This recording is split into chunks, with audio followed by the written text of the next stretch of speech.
To Ukraine, where President Zelensky has once again been asking the outside world to come together to face Russia, saying that his war aim is to kick Russia out of Ukraine, including Crimea. Well, he's recently had words of support from Spain, where he received a pledge of military aid. But what is happening in Ukraine itself? Well, Russian forces have made some progress, and we know that they've been making advances towards the eastern Ukrainian city of Kharkiv in recent weeks. And in the early hours of just this morning, a series of explosions hit the Russian-held Ukrainian city of Luhansk, reportedly targeting a military aviation school and also a repair plant.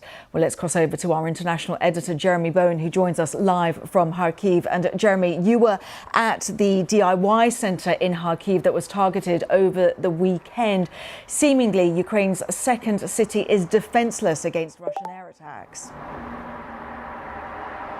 That's certainly how it feels here, yeah. That particular shopping complex, I think the death toll is now up to 18. They're still looking for missing people.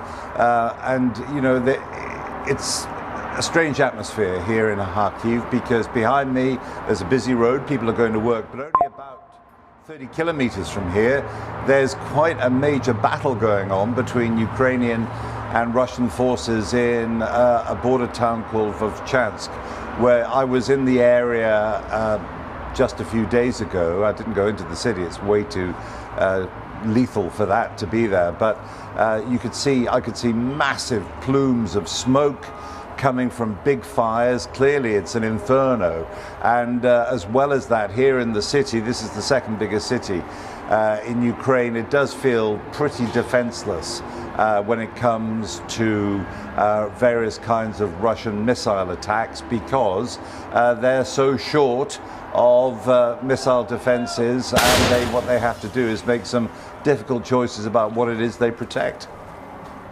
Jeremy, we've been seeing President Zelensky. He was in Madrid over the weekend. Just talk us through what he wants, because I know, of course, he's always calling for more arms, but he also wants to target locations within Russia. What's the reality of the international community even agreeing to that?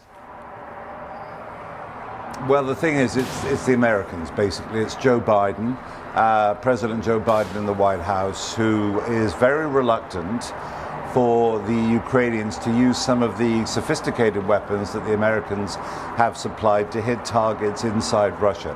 That is because of the fear that he has that goes way back to the start of the full-scale invasion, more than 2 years ago in February 2022, when essentially, as Biden said at the time, we do not want to get too engaged in this directly because that would be World War III. So he is worried about escalation. He's worried about the fact that President Putin does from time to time rattle the nuclear saber. And while a lot of analysts say, look, that's just bluff, I think President Biden is cautious, and he says, well, let's not take that risk. But especially with the pressure now in this border fight that's going on, the Ukrainians are saying, why can't we hit, say, concentrations of Russian troops on the other side of the border? Even the head of NATO, Jens Stoltenberg, has come out and said that that should be allowed. And it's pretty unusual for the head of NATO to be directly pressing the most important and powerful member of NATO, the United States, the leader of NATO, to change its policies. But that's what he's doing. Yes, a fascinating, really interesting turn there from Jens Stoltenberg. Jeremy, as always, to you and the team, stay safe. Thank you so much. Jeremy Bowen there, our international editor in Kharkiv, where Russia is stepping up those attacks on that part of eastern Ukraine. Kharkiv, Ukraine's second largest city. Lots more on our website as well.